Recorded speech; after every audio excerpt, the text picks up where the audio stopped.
There's a quote from one of my English teachers named Mr. Fisk. He had a great quote that said, "Rest at the end, not in the middle."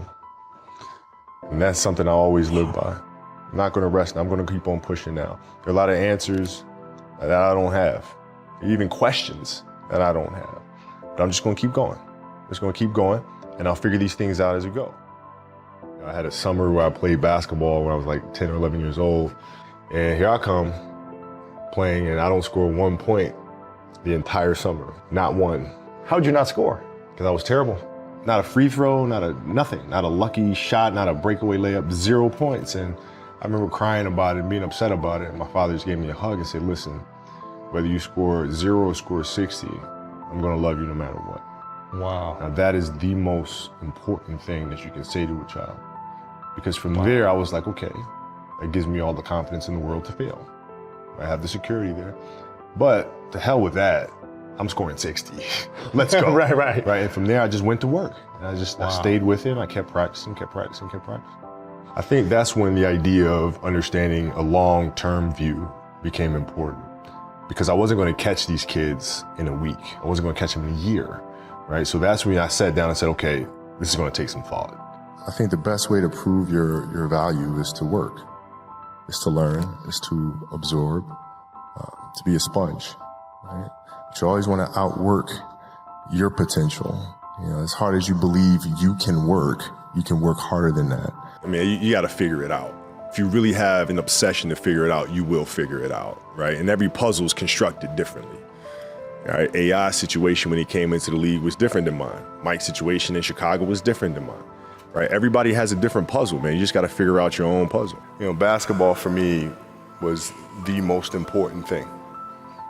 So everything I saw, whether it was TV shows, whether it was books I read, people I talked to, everything was done to try to learn how to become a better basketball player. Everything. And so when you have that point of view, then literally the world becomes your library to help you to become better at your craft. You're out running on the track, working out, and you start talking to yourself saying, man, my knee is really sore right now. Maybe I'm doing too much. Maybe I need to back off, you know. Man, my lungs are burning. Maybe I can just slow down here. I'll do like an extra 2 sets tomorrow. You know, it'll be okay. Yeah. Right? That sort of stuff. Yes. Like that stuff's dangerous. Yes. And that's when you just got to say, you know what? I'm not negotiating with myself. Yeah. The deal was already made. The deal was made when I set out at the beginning of the summer and said, this is the training plan I'm doing. I signed that contract with myself. I'm doing it. You know, throughout that process, you'll start talking to yourself like, man, I think I need to, maybe if we, nope. You gotta set the example. This is another obstacle. This obstacle cannot define me. It's not gonna cripple me. It's not gonna be responsible for me stepping away for the game that I love. I'm gonna step away on my own terms. And that's when the decision was made that, you know what, I'm doing it. And when you have those conversations with yourself, are you able to negotiate your way out of, you know, that little, you know, voice telling you it's not that important? Or does that little voice get the best of you? I think that's what separates people who go on to do great things versus people who don't, or people that do great things, but in an inconsistent way. You know, the idea is a very simple one. And, you know, the Mamba mentality simply means trying to be the best version of yourself. That's what the mentality means. It means every day, you know, you're trying to become better. And it's a constant quest. It's an infinite quest. To me, the mentality is a really simple one in the sense that the confidence comes from preparation. You know, so when the game's on the line, I'm not asking myself to do something that I haven't done thousands of times before. So when I prepare, I know what I'm capable of doing.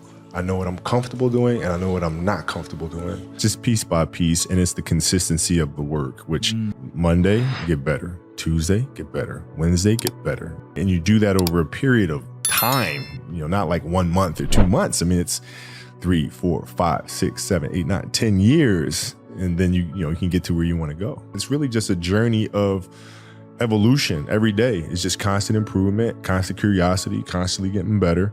The results don't really matter. It's the figuring out that matters. Every person has the ability to put one foot in front of the other. So you look at every challenge at every step And that's how you're able to be resilient and come back from these things. You have to sit and ask yourself what is truly going to get you up in the morning, what's going to keep you up at night. And when you find what that answer is, you stay true to that. If you got to get up every single morning and remind yourself how hard you need to work, you probably need to choose a different profession, because that shouldn't be there. I wake up in the morning excited to get to it. If I'm not training, I'm missing it. If I'm not watching a game of basketball, I miss it. There's no place I'd rather be. And if you have that feeling, then you're truly doing what God has put you on this earth to do. Make sure that your dreams always stay pure. And so it's not a matter of pushing beyond your limitations or expectations. It's really a matter of protecting your dreams, protecting your imagination. That's really the key. And when you do that, then the world just seems limitless. Obsessiveness just comes from something that you love. Like, you really love it, you'll go through fire for it. You'll go through the ups and downs with it, and you'll just keep at it because you love it so much, But what stays is, how do you use your passion and use that to inspire somebody else to create their passion? And then how can they pass that on to the next person? That is true success.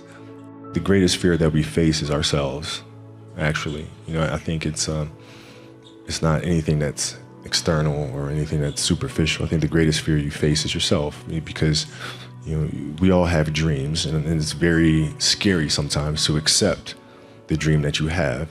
And it's scarier still to say, okay, I want that. It's scary because you're afraid that if you put your heart and soul into it and you fail, then how are you going to feel about yourself, right? So being fearless means putting yourself out there and going for it. No matter what, go for it. Not for anybody else, but for yourself. What I try to do is just try to be still and understand that things come and go, emotions come and go. The important thing is to accept them all, to embrace them all, and then you can choose to do with them what you want versus being controlled by emotion. Before you start a game, how can you lock in? You get into that mental space where nothing else matters. You're completely locked in and focused on what you're trying to accomplish as an athlete out here. The noise of the crowd doesn't matter. Whether the cheering or booing doesn't matter. You're just completely locked in. You have to dance beautifully in the box that you are comfortable dancing in. So everybody's box is different. My box was to be extremely ambitious within the sport of basketball. Your box is different than mine. Right? Every kid here has their own box, but it doesn't mean that your box isn't as beautiful as mine. What are you comfortable being? What is it that you want to do with your life? And once you have that, then you try to live it to the best of your ability. I made a promise to myself from that day that I was going to work that hard every single day, so that when I do retire, I have no regrets. And that was the most important thing for me, is to leave no stone unturned, get better every single day. And if I lived that way, then over time, I'd have something that was beautiful. When I retire, I didn't want to have to say, I wish I would have done more. I don't want that.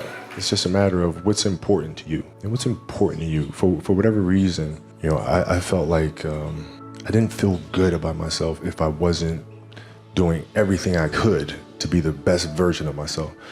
If I felt like I left anything on the table, it would eat away at me. I wouldn't be able to look myself in the mirror, right? So the reason why I can retire now and be completely comfortable about it, because I know that I've done everything I could to be the best basketball player I could be. Getting to know people on a personal level. What are their fears? What are their insecurities? Right? What are their dreams and ambitions, desires, those sorts of things? When you come to understand that about a person, then you can help them reach the best version of themselves. We work through this stuff together, and as a leader, you gotta be able to take the good with the bad, man. You can't just, because the ship's sinking, all of a sudden I'm gonna jump off and swim to another ship like that. You don't do that, right? If you can win championships in front of everybody, then you can miss the playoffs in front of everybody. You gotta be able to take both sides of it.